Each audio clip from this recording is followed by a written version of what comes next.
All right, now that we've looked at how to set up this closed guard position and then go for that initial punch choke, which even if you don't need to use the punch choke to help you set up the position, that's always a great move to start with once you do get to the position. Very low risk, and it's also the reaction your partner is going to give you to defend that move is going to help us set up some other moves as well. So we'll get into that now. So like I mentioned last time here, and we'll review the belt grip break again really quick. So my partner is grabbing the belt. Again, just pushing like this can be very difficult. So I cross grip, come underneath, wrist to wrist. I grab my own wrist here, kind of like I'm locking up a Kimura, and then I'm pulling forward to build that tension, lifting my hips, and then dropping to break. Once I've broken this grip, I pummel my hand to the inside, pull my knees to my chest, flare my elbow, extend this arm. First I turn to the right, and then as I get this grip, I turn back to get this overhook as tight as possible.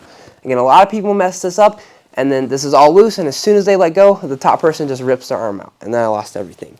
So really, if you're drilling this, really imagine at every second the person in a live match, he's going to be trying to rip his arm out. So ask yourself, do you have the proper control to stop him from doing that?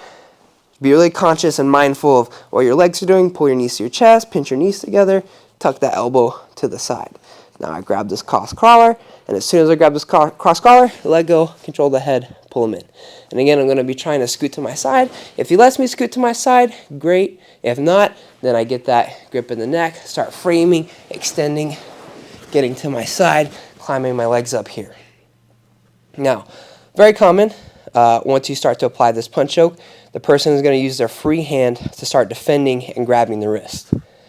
If his elbow is down on the mat like this, all I'm going to do is take my bottom leg. I'm still keeping my knees pinched together, but I'm going to plant my toes on the mat and very quickly hip escape in a little bit. I'm using this bottom leg to lift him, so now I can swing this leg up and over and chop right over his hand to lock up the triangle. Sometimes when they go to defend, a lot of times they'll be holding the wrist and also trying to posture up, in which case that just gives me the space to throw it up and over. But if not, no problem. I just plant the toes, lift, throw this up and over, and now we're in our triangle situation. For details on how to finish this, I have other videos on that. But here, lifting, pulling across, and now we can lock up the triangle. Some other situations that can lead to the triangle. Maybe the person isn't necessarily defending like this, or maybe you feel like the choke isn't quite tight enough to be a legitimate threat. Another thing we can do to go to the triangle is control this inside hand by grabbing his wrist, extending away. If I have the flexibility, I can tuck my knee to my chest, extend my toes up and over, go to the triangle here. If I do not have the flexibility while I'm controlling this hand, I can pull my knee to my chest, but I'm just going to put my shin across the crook of my partner's bicep, and then now I'm going to hip escape back in, and I'm going to build this tension where I'm pulling his arm and extending my leg here. And then now as we square back up, I can push his arm away, pull my knee to my chest, and now free my leg. Takes a lot less flexibility, and now we're in the triangle once again.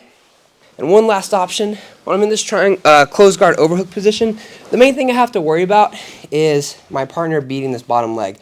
If I'm lazy or if I let him reach back and start pushing my leg between his legs, this very powerful closed guard position can very quickly turn into a very bad smash half guard position. So if I'm on my side here and my partner starts trying to disassemble this position by grabbing my bottom foot, then with my top foot, I'm going to unlock, I'm going to point my toes, and I'm going to thread my toes through and then hook his arm. Depending on body dimensions, he may be able to just reach his arm over and free it. That's no problem. We're not trying to hang out in this position. I'm hooking, and I only need to keep his arm here for a second so I can free this leg, throw it back over, and then go to the triangle once again. And one more situation from here. None of this is working. You feel like the triangle isn't quite an option, or maybe you don't like the triangle as much. We're also in a great position to set up the omoplata as well. So all I need to do is, again, I need to be all the way on my side. I'm extending away, and now I'm going to start pinching my shoulders, or pinching my knees around the shoulder, framing on my partner's head, and I'm going to pass my foot in front of my partner's face.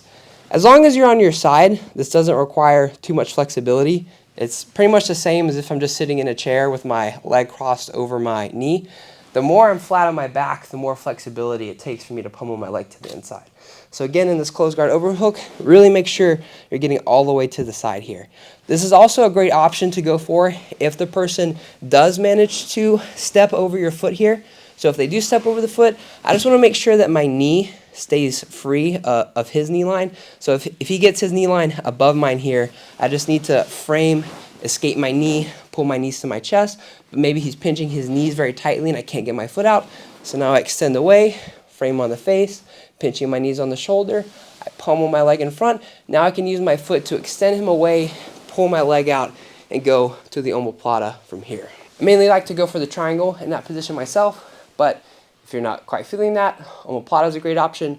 Or if the person manages to capture your foot between your legs, then I would say the omoplata is the best option to go for in that position. And of course, there are other things you can do from this position as well.